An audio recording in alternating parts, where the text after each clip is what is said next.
8 वर्षों से 9 वर्षों से कह लीजिए, तो वहाँ ब्राह्मणों को जो उनको स्थान मिलना चाहिए था वो नहीं मिला। योगी जी को डिस्टेबलाइज्ड करने के लिए भी, चाहे वो ब्राह्मणों की तरफ से चाहे वो ऊपर की तरफ से, ये एक सूफा छेड़ा गया है। तो एक ये परसेप्शन बनाने की कोशिश की गई है कि अब योगी सरकार से लोगों की नाराजगी बढ़ रही है। तो भारतीय जनता पार्टी ने ये बड़ा अविवेकपूर्ण निर्णय लिया कि चेतावनी दी। उसको अंदर बुलाते बात करते कि आगे नहीं करेंगे, सार्वजनिक रूप से चेतावनी नहीं दी जानी चाहिए थी। तो फिर मंडल और कमंडल की राजनीति हुई। उस कमंडल में ब्राह्मण बीजेपी के साथ चला गया। जब वहां से आया तो फिर कल्याण सिंह की गवर्नमेंट में भी ब्राह्मण को उपेक्षित किया गया। प्रतीकात्मक डिप्टी सीएम बना देने से संदेश थोड़ी जाता है। आप प्रदेश में एडमिनिस्ट्रेशन में ले लीजिए, डीएम एसपी ले लीजिए, आप आकलन कर लीजिए कि किस वर्ग के लोग ज़्यादा हैं। और आज अगर भारतीय जनता पार्टी से ब्राह्मण विमुख हो गया तो फिर बाकी चीज़ें भी बिखरने में देर नहीं लगेगी। उत्तर प्रदेश में ब्राह्मण विधायकों की बैठक के बाद सियासत में एक भूचाल जैसा आ गया है। अलग अलग तमाम सारी चर्चाएं हो रही हैं। एक हफ्ते से ज़्यादा हो गया बैठक का, लेकिन वो जो चर्चा है वो कम नहीं हो रही है। कोई कह रहा है कि बीजेपी डर गई है, तो कोई कह रहा है मुख्यमंत्री योगी आदित्यनाथ डर गए हैं। तो तमाम सारी अलग अलग बातें हो रही हैं। हमारे साथ बात करने के लिए वरिष्ठ पत्रकार प्रमोद गोस्वामी सर हैं। गोस्वामी सर ने बहुत सारी सरकारें देखी, बहुत सारी बैठकें देखी, बहुत सारे चढ़ाव उतार राजनीति के देखे हैं। सर, ये जो बैठक है बीजेपी के जो ब्राह्मण विधायक थे, जो बैठक हुई, उसके बाद इतना हो हल्ला क्यों मचा हुआ है? आपको क्या लगता है, आपने क्या अब तक सोचा? देखिए, इसके दो प्रमुख कारण जहाँ तक मैं समझता हूँ। एक प्रमुख कारण तो ये है कि उत्तर प्रदेश में पिछले 8 वर्षों से 9 वर्षों से कह लीजिए, तो वहाँ ब्राह्मणों को जो उनको स्थान मिलना चाहिए था वो नहीं मिला। दूसरे जनप्रतिनिधियों की, जिसमें ब्राह्मण भी शामिल हैं, उनके वहाँ जिलाधिकारी, एसएसपी, दरोगा, इन लोगों ने उनकी उपेक्षा की।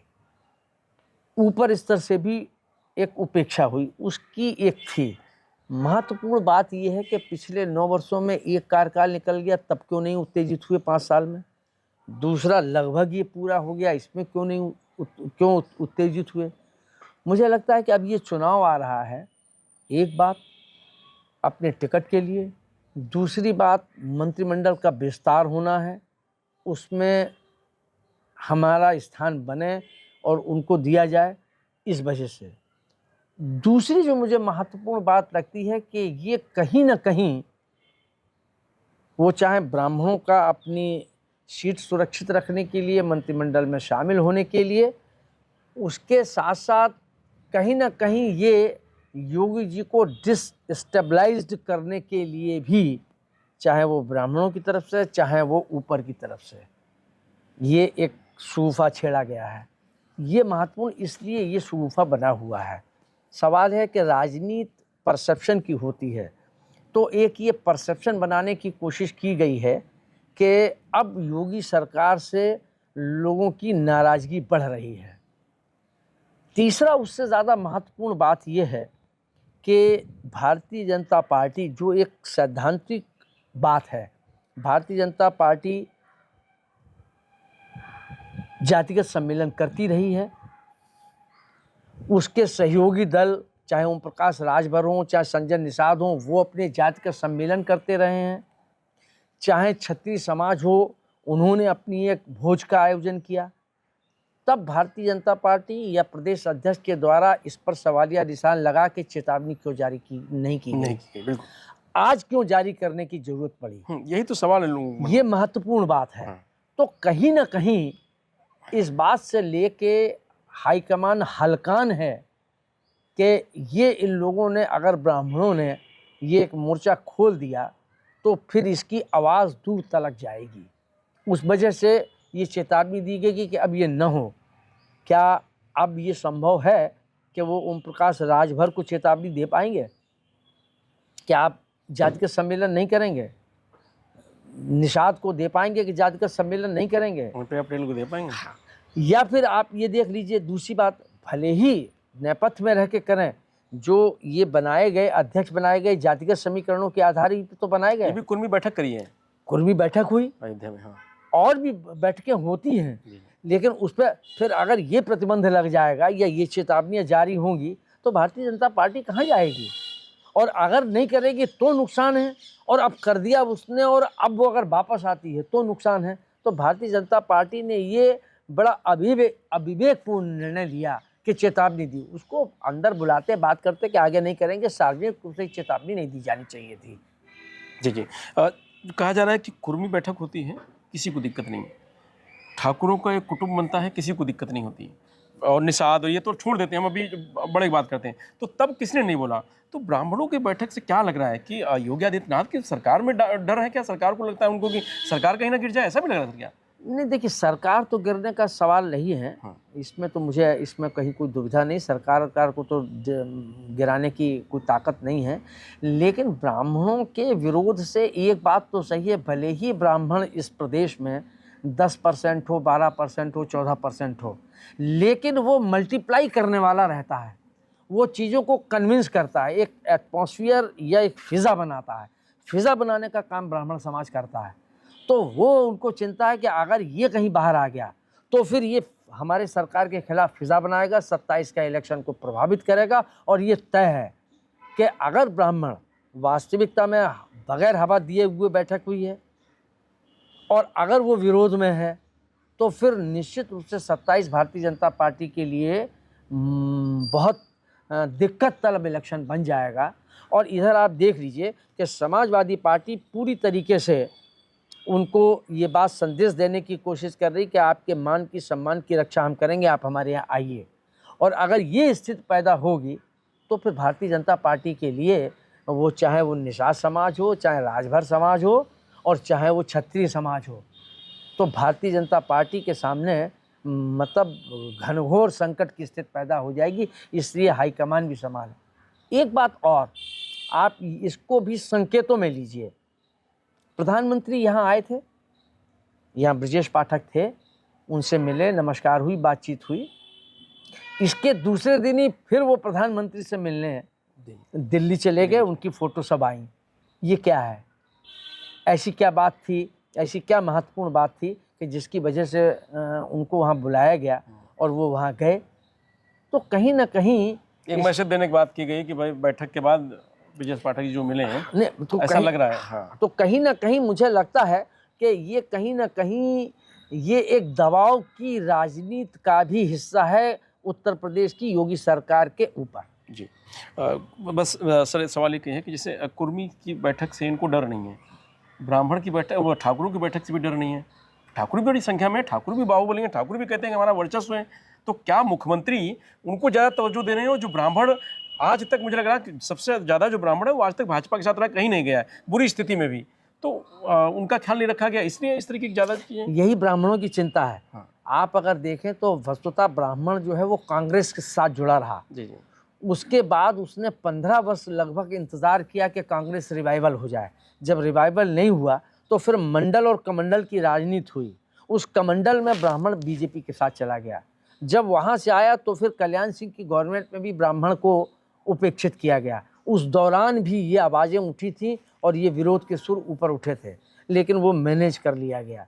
लेकिन उसके बाद जब वहाँ से आए और जब ये सरकार बनी तो इसमें भी ब्राह्मणों की उपेक्षा हुई। आप महत्वपूर्ण एक खाली प्रतीकात्मक डिप्टी सीएम बना देने से संदेश थोड़ी जाता है।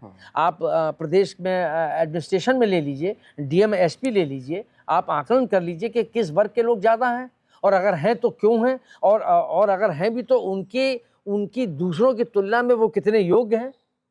तो कहीं ना कहीं जातिगत समीकरणों के आधार पर ही तो ये किया गया। जी। तो ये जो किया गया इससे ब्राह्मण आहत भी है और ब्राह्मण की नाराज़गी भी है। अगर ये दूर नहीं की गई और या उनको हल्के ढंग से लिया गया तो 27 का भारतीय जनता पार्टी के लिए चुनाव बहुत मुश्किल होगा। क्या सर इस तरीके की बैठकों से कभी सरकारें भी गिरी हैं? आपको ऐसा दिखा आपने कभी इस तरीके? देखिए, सरकारें ऐसे नहीं गिरती हैं कि पता लगे कि सरकार बदल गई, जी जी या भाजपा की है तो सपा की आ गई या कांग्रेस की आ गई। जी। लेकिन इतना तो जरूर है, ऐसे कई बार हुए हैं कि जब ऐसे सम्मेलन हुए, यादवों के सम्मेलन हुए, जी, जी। अगर आपको ध्यान हो कि बीच में पूर्वांचल के यादव जो हैं वो मुलायम सिंह जी से थोड़ा सा हटे थे, उसके बाद उन्होंने वहाँ पर उन लोगों के वहाँ सम्मेलन किए, अपने लोगों को भेजा और उन लोगों की नाराज़गी को दूर करके अपने साथ उन्होंने इंटैक्ट कर लिया। तो उसका परिणाम चुनाव में मिला। अब चुनाव का वर्ष ही है, जी जी ये अब 27 में चुनाव होने हैं और ये 26 आ गया है, तो ये चुनाव वर्ष है। तो इस चुनाव वर्ष में इस ढंग की बातें तो होंगी और इसीलिए ये ब्राह्मणों को सुनियोजित तरीके से या ब्राह्मणों ने सुनियोजित तरीके से इसको ये सही मौका है ब्राह्मणों के लिए, हम कह सकते हैं। हाँ, ये उन्होंने एक सही समय का ध्यान रखते हुए ये उन्होंने हिट करने की कोशिश की है और ये अपरोक्ष संदेश देने की कोशिश की है कि हमको आप अनदेखी न करें। और आप देख लीजिए कि एक वो दौर भी था कि जिस समय बहुजन समाज पार्टी तीर तराजू और तलवार इनके मारो चार, ये नारा था उनका। उसके बावजूद भारतीय जनता पार्टी और सबसे हट के उसने एक छत्र, ये किसी की कल्पना नहीं थी कि मायावती एब्सोल्यूट मेजॉरिटी में आ जाएंगी। ब्राह्मण पूरा ब्राह्मण जब एकजुट हो गया तो ले जाके उसने पहुंचा दिया। भारतीय जनता पार्टी को भले ही सभी लोगों का उस सहयोग होता है, लेकिन ब्राह्मणों के जुटान ने जो है भारतीय जनता पार्टी को शिखर पर ला के यहाँ खड़ा कर दिया। और आज अगर भारतीय जनता पार्टी से ब्राह्मण विमुख हो गया तो फिर बाकी चीज़ें भी बिखरने में देर नहीं लगी। अच्छा सर, अब इसी के बाद चर्चा हो रही है कि समाजवादी पार्टी की तरफ से दावा किया जा रहा है, कई अलग अलग पार्टी को दावा किया जा रहा है कि बसपा कह रही हम ब्राह्मणों का सम्मान करते हैं, समाजवादी पार्टी कह रही हम ब्राह्मणों का सम्मान करते हैं। नहीं, वो तो देखिए, बसपा तो इस समय एक ये परसेप्शन बन गया है, राजनीति परसेप्शन की होती है कि वो भारतीय जनता पार्टी की बी टीम है, इसलिए वहाँ तो ब्राह्मणों के जाने का अब कोई सवाल उठता नहीं है। हाँ, समाजवादी पार्टी निश्चित रूप से अखिलेश जी ये बार बार कह रहे हैं, उनके माता प्रसाद पांडे जी ने भी, शिवपाल यादव जी ने भी ये बात कही है कि आप आइए, आपको हम पूरा सम्मान देंगे। तो ब्राह्मण की एक कमजोरी है कि वो अर्थ और इन चीज़ों से ऊपर हट के वो सम्मान को महत्व देता है।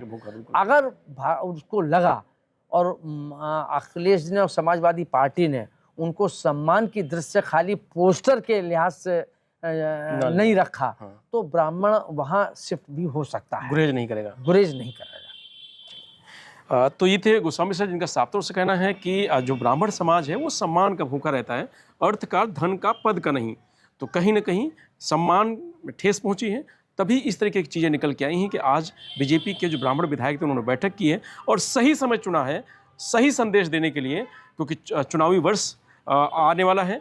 तो ऐसे में जरूर बीजेपी संगठन हो या सरकार हो, दोनों के लिए मुसीबत खड़ी हो सकती है 27 में। इसलिए ये जो बैठक है वो सही दिशा में है, खासकर ब्राह्मण विधायकों के लिए जो नाराजगी है। मनजीत यादव, लोकमत हिंदी, लखनऊ।